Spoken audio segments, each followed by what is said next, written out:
You ask Tiger to solve. This deals with linear equations with one unknown.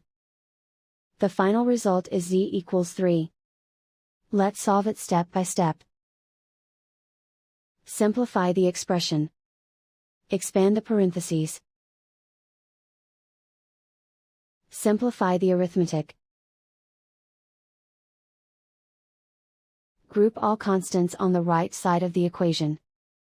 Subtract 20 from both sides.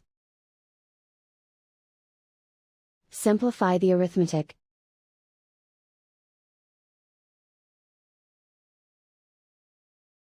Isolate the z. Divide both sides by 4. Simplify the fraction. Find the greatest common factor of the numerator and denominator. Factor out and cancel the greatest common factor.